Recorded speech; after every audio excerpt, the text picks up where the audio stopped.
Merhaba arkadaşlar, beni tanımayanlar için ben Uğur Ceylan, avukatım. Bugün anlatmak istediğim konu neden konut almalıyız?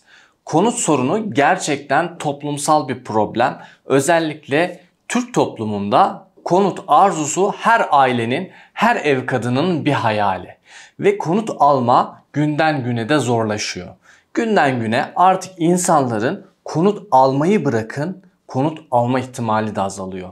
Çünkü enflasyon sebebiyle alım gücü gitgide düşüyor. Bu alım gücünün düşmesi sadece konutu bırakın insanların birçok şeye erişememesine, alamamasına sebep oluyor. Enflasyondan aslan payını da en pahalı ürünlerden birisi olan konut alıyor. Ben Türkiye'de herkesin en azından bir konut alması gerektiğini ve bir konutunun olması gerektiğini düşünüyorum. Konut alabilecek seviyede parası olan insanlar için söylüyorum. Eğer konut alabilecek seviyede parası olmayan insanlar için zaten önce bir sermaye elde etmek gerektiğini söylemiştim önceki videolarımda. Şunu diyebilirsiniz, neden konut alalım? Konuta vereceğimiz parayla güzel bir şirket kurabiliriz ya da güzel hisse senetleri toplayarak konuttan kat be kat fazla para kazanabiliriz. Bu konuda haklı olabilirsiniz. Gerçekten katılıyorum bazı noktalarda da. Konut parasını çok güzel yatırım araçlarında değerlendirerek çok ciddi para kazanan insanlar olabilir. Hatta Jeff Bezos'un o kadar zengin olmasına rağmen kiralık bir villada oturuyordu ve parasını yatırımlarla değerlendiriyordu. Çünkü onun muhteşem bir şirketi vardı ve sürekli büyüyen bir şirketi. Bunun gibi birçok örnek sayılabilir. Uzağa gitmeye de hiç gerek yok. Birçok yatırımcı arkadaşım gerçekten bu konuda çok başarılı oldular ve güzel bir şekilde konut parasıyla güzel yatırımlar yaparak çok daha fazlasını kazandılar. Ama şunu söylemek istiyorum. Siz bunu yapabilir misiniz? Kendinize o kadar güveniyor musunuz? İyi bir yatırımcı mısınız? İyi bir gözlemci misiniz? Piyasayı iyi bir şekilde izleyebiliyor musunuz? Yani izlediğinizde geleceği tahmin edebiliyor musunuz? Bunların cevabı eğer hayırsa muhtemelen siz konut parasıyla güzel kazanç sağlayamayacaksınız. Güzel kazanç sağlamayı bırakın, o parayı koruyamayacaksınız. Yani o paranın enflasyon karşısındaki günden güne değer kaybına engel olamayacaksınız. Bu aslında çok önemli bir şey. Konut sadece sizin barındığınız bir alan değil. Sizin paranızı da koruyan bir değer aracı. Yani yatırım aracıdır. Özellikle Türkiye gibi ülkelerde. Avrupa'da da yavaş yavaş yatırım aracı olmaya başladı. Enflasyonun etkisiyle son 2-3 senedir Almanya'da ev fiyatlarında euro bazında çok ciddi artışlarda söz konusu. Ben de zamanında buna benzer bir hata yapmıştım. Muhteşem ekonomist diye bildiğim insanları dinlediğim için zamanında ev almadım ve bunun neticesinde bir zarara uğradım. Ama çok şükür ki o konuda da hedefime ulaştım. Ev almama hatasını şöyle tarif etmek istiyorum. Örnek veriyorum, bana çok soru geliyor. Hocam işte ev almak için biriktirmiş olduğum paralar. Bu paraları faizle mi işletmeliyim yoksa o paraları ev alarak mı değerlendirmeliyim? Soruyorum. Sizce bu sorunun cevabı ne olmalı? Yorumlara yazın. Faiz çok tatlı geliyor insanlara. Yani faiz parasını yemek. İnsanlar 17 bin lira asgari ücret alabilmek için bir ay boyunca 45 saat süresince çalışırken bazıları da fazla çalışıyor. 60 saate kadar çalışıyorlar. Ama siz 17 bin lirayı faiz olarak alabilmeniz için 425 bin TL gibi bir rakamı faize koymanız hemen hemen yeterli oluyor. Tabi bankadan bankaya bu rakamlar değişebilir. Bu nedenle yatarak para kazandığınız için faiz size çok tatlı geliyor ve çok güzel bir miktarda para getiriyor. Şimdi yalan yok. Dini hassasiyetleri olan da paralarını katılım kira sertifikalarını koyuyorlar. Bu da bir getiri sağlıyor. Siz faiz alırken piyasanın bir anda uçması durumunda aldığınız faiz ana paranın toplamı ile önceden alabildiğiniz evin fiyatına yaklaşmıyor dostlarım. Bu bir gerçek. Maalesef yaklaşamıyor. Türkiye Merkez Bankası'nın faiz politikalarını da biliyorsunuz. Faiz indirimi olabilir düşüncesi ile ev fiyatları zaten son bir ay içerisinde %10 civarı, bazı yerlerde %15 civarına kadar artmış vaziyette. Yani 1 milyon liralık bir ev alacaksınız. Bakın bir ay içerisinde ortalama bu evin değeri 100 bin lira arttı. Siz 1 milyon liradan aldığınız ortalama faiz 40 bin lira falandır. Bakın o bir aylık artış oranına bu 40 bin lirayla yetişemiyorsunuz, gördünüz mü? Şunu söyleyemiyoruz. Tabii ki ev fiyatları bir anda uçup gidecek, faizi yakalayamayacak. Kesin anlamda bunu söylemek çok yanlış. Çünkü kısa vadeli düşündüğünüzde belki alacağınız faiz o konut fiyatlarının üstünde kalabilir. Ama uzun vadede almış olduğunuz faiz her zaman o konut fiyatlarındaki enflasyon artışından düşük kalacak. Fırsatlar için belki de hayalinizde olan o konut fırsatını kaybetmiş olacaksınız. Faizin amacı da zaten bu. Devletler enflasyon artmasın, ürünler pahalanmasın diye faiz silahını çekerler.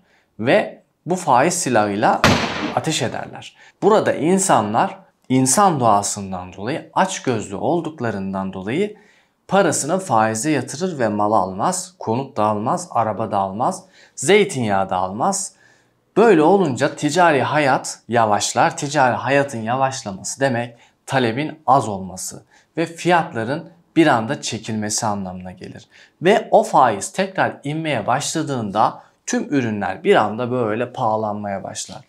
Bir anda sert bir şekilde olur bu. Özellikle konut barınma anlamına gelir. Konut ihtiyacınızı sadece ticari bir ihtiyaç olarak düşünmeyin. Çünkü o istediğiniz konutu alamadığınız zaman ileride ekstra size taşınma masrafı olabilir.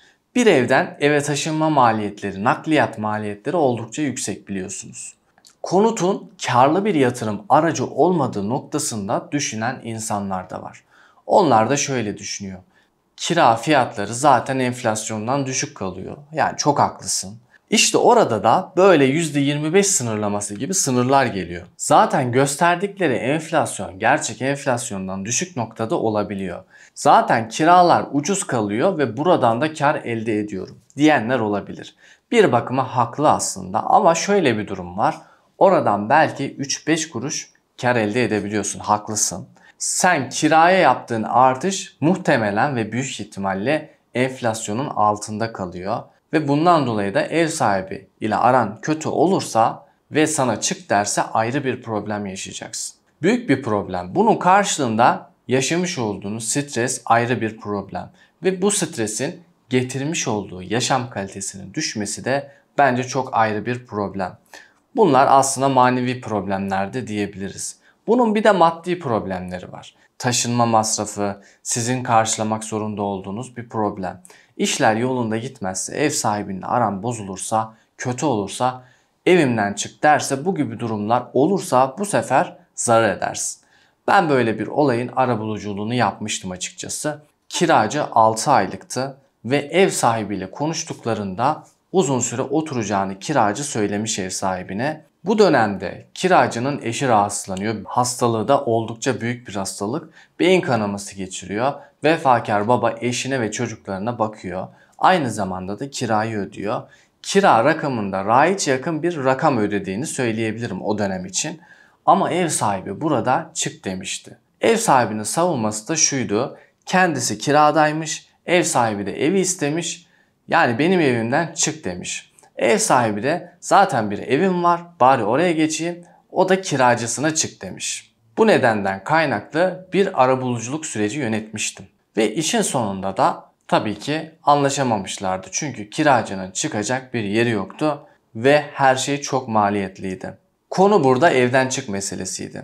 Ve muhtemelen de belki de davalıklardır. Ev meselesine bence sadece ticari bir kazanım olarak bakmamak gerekiyor. Herkes zor durumda başını sokabilecek bir eve ihtiyacı var. Dolayısıyla yatırımlarında başını sokabilecek evi de düşünmeleri gerekiyor. Dikkat etmemiz gereken konu evi arabayı değiştireyim, lüks arabaya geçeyim gibi bir düşünce tarzı değil. İnsan arabası olmadan da yaşar ama insan evi olmadan yaşaması oldukça zor. Sadece şunu yapar, daha minimal yaşarsa ev yaşantısında daha rahat edebilir. Ama eğer minimal yaşamak istemiyorsa ve oturacağı evi, tabii ki oturacağı evden bahsediyorum, alması gerektiğini düşünüyorum. Ama ticari anlamda bir ev alayım, ticaret yapayım gibi bir düşüncesi varsa burada da farklı seçenekler söz konusu olacak. Peki konut alanında nelere dikkat etmeliyiz? Biraz da bunlardan bahsetmek istiyorum. Konut al ama öncelikle alacağın konutun kendi standartlarına uygun olmasına önem ver. Neden biliyor musun? Çünkü bu ev senin standartlarına uygun değilse almayın demiyorum. Eğer fiyatı gerçekten çok uygunsa ve çok karlıysa onu bir yatırım olarak alabilirsiniz. Ama oturacağınız noktada almayın arkadaşlar. Ticari olarak konut alımı gerçekleştiriyorsanız burada oturacak gibi düşünmeyeceksiniz. Özellikle 1+0, 1+1 böyle konut fırsatları olabiliyor. Stüdyo daireler, 1+1 daireler çok daha güzel ticari fırsatlar barındırabiliyor. Çünkü kira çarpanı çok yüksek. Ama eğer orada oturacaksan, oturacağın konutlarda, oturacağın standartlarda konut alman elzem. Çünkü standartı sağlayamazsan eşin yarın bir gün ben bu evde rahat edemiyorum, bu ev bize yetmiyor diyerek evden çıkmanızı isteyebilir. Bu da tabii ki sizin için ayrı bir taşınma masrafı ve ayrı bir problem demek.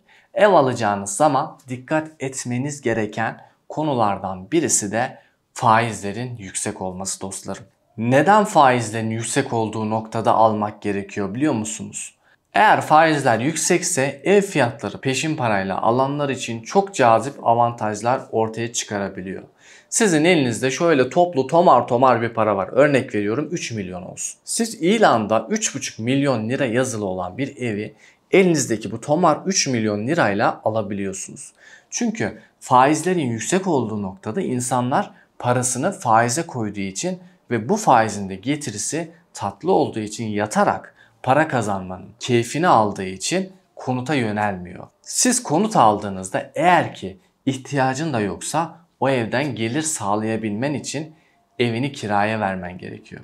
Çünkü konut aldığında eğer ki ihtiyacın yoksa o evden gelir sağlayabilmen için o evi kiraya vermen gerekiyor ve eğer kiraya verirsen de bir kere faizin getirdiği rakamı alamayacaksın. Aynı zamanda kiracının problemleriyle de uğraşacak. Bu da tabii ki çok cazip değil. Parayı faize yatırdığınızda 100 bin lira getiriyorsa aynı rakamdaki parayı konuta yatırdığınızda o konut size 20 bin lira kira getirisi sunuyor. Hangisi daha cazip? Tabii ki 100 bin lira faiz getirisi gibi duruyor. Ama işin aslı bu değil. Evin artışının değeri de ayrı bir konu. Çünkü siz faize paranızı yatırdığınızda tamam çok güzel bir para alıyorsunuz. Ama bu para faiz parası aslında. Evin enflasyondan kaynaklanan değer artışının karşılığı. Yani siz burada 100 bin liraya eğer yatırıma dönüştürmediğiniz müddetçe evin değerini yakalayamıyorsunuz. Bu 100 bin lira enflasyonun hakkıdır. Eğer siz bu parayı yerseniz paran gün geçtikçe değer kaybeder. Yani toplu olarak paran artmadığı için, sabit durduğu için oradan çok ciddi değer kaybeder ve zarar edersin. Öbür türlü de yatırıma dönüştürdüğün zaman eğer o 100 bin lirayı yatırıma dönüştürürsen konut artış hızını yakalayabilirsin. Ama bu sefer de yatırım amacıyla paranızı katılım sertifikası fonlarına ya da faize yatırmanın pek bir anlamı kalmaz dostlarım. Neden biliyor musunuz? Eğer harcamadıktan sonra paranızı bu tarz yatırım araçlarına koymanın da çok bir mantığı yok. Zaten siz oradan faiz getirisini yiyebilmek için faize koyuyorsunuz.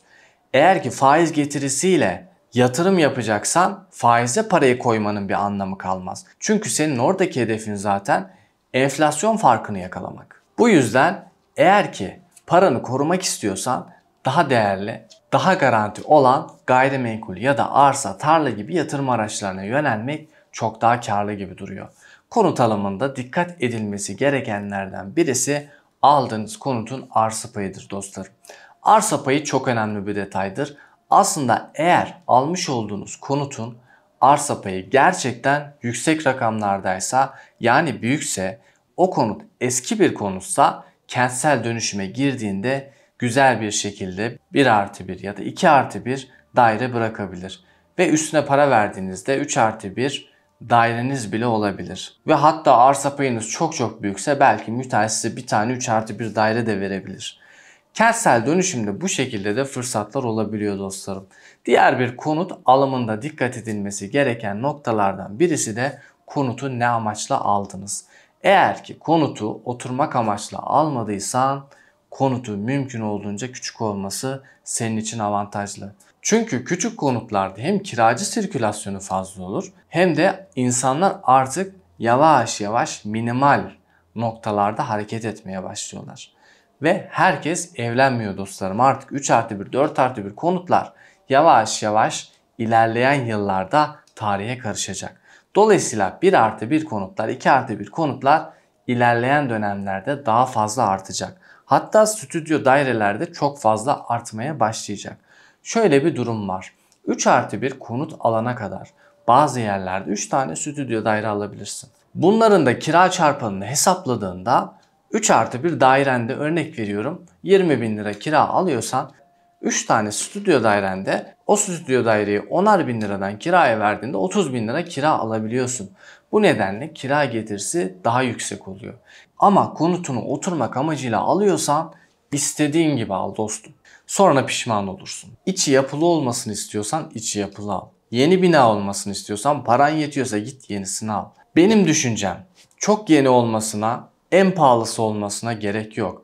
Ama eğer bu tarz takıntıların varsa ya da eşinin talepleri fazlaysa ya da farklıysa eşinin taleplerini yerine getirmen senin için kafanın rahat olması için oldukça iyi olur. Yani demek istiyorum ki istediğiniz gibi daire alın. Sonradan pişman olmayın.